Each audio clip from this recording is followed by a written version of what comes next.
ওই যে বলে না, বিভিন্ন মানুষের বিভিন্ন স্বাদের জিনিস পছন্দ। তো আজকে আমি আমার পছন্দের একটা রেসিপি তোমাদের সাথে শেয়ার করব।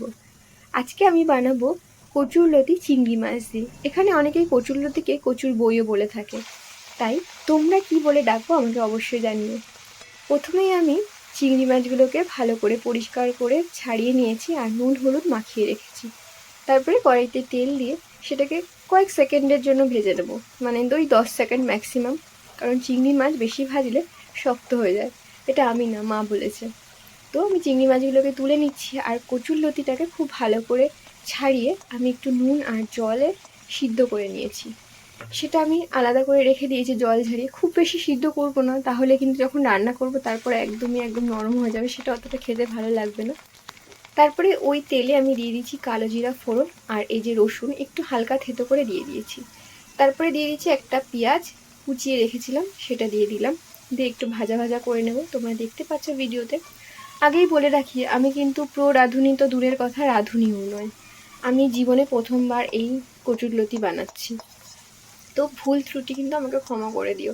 আর অবশ্যই জানিয়ে যেও, তাহলে আরও ভালো লাগবে এবং নেক্সট টাইম এই ভুলগুলো আর করবো না হয়তো। তো এই দেখো পেঁয়াজটা ভালো করে ভাজা ভাজা হয়ে গেছে। আর তারপরে তোমাদেরকে বলে রাখি, কচুরলতিতে অনেক সময় মুখ ধরতে পারে, সেজন্য তোমরা পাতিলেবু একটা সাইডে রেখো। এই দেখো কচুরলতিটাকে আমি কীরকমভাবে ভাপিয়ে দিয়েছি, খুব বেশি নরম করিনি, আবার ওই একটু ভাপাতে হয় সেই জন্য ভাপিয়ে নিয়েছি। তারপরে দিয়ে দিলাম হলুদ, পরিমাণ মতো দিয়েছি।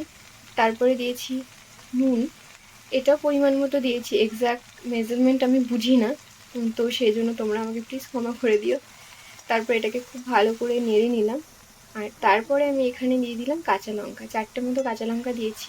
এখানে আমি মানে হয় না ওই শুকনো লঙ্কা ইউজ করতে পারতাম, কিন্তু এটা জাস্ট আমি কালারের জন্য আমি ইউজ করেছি শুকনো লঙ্কা। এটা কিন্তু ওই ঝাল শুকনো লঙ্কা না, জাস্ট ওই হয় না রেড মির্চ একটা কালার ভালো হয়, সেই জন্য ঝাল কম হয় সেটা ইউজ করে নিলাম।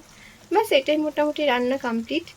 ব্যাস এবার একটু নরম হয়ে আসার পরে কচুরলতিতে আমি চিংড়ি মাছগুলো দিয়ে দিলাম। দেখো চিংড়ি মাছগুলো আমি কত কম ভেজেছি, দেখলেই তোমরা বুঝতে পারবে। তারপর সামান্য চিনি দিয়ে দিলাম, ব্যাস রান্না কমপ্লিট। আর যদি মনে হয় যে কচুরলতিতে মুখ চুলকাতে পারে, তাহলে তোমরা লাস্টে নামানোর আগে একটু পাতিলেবু দিয়ে দেবে। আমার পাতিলেবু ছিল না, ওই জন্য আমি হালকা গন্ধরাজ লেবু দিয়ে দিয়েছি, তো সেটার আর ভিডিও করা হয়নি। আর এই যে that is the final look. কেমন হয়েছে অবশ্যই জানিও। আজকের ভিডিওটা এখানে শেষ করলাম, সবাই ভালো থেকো।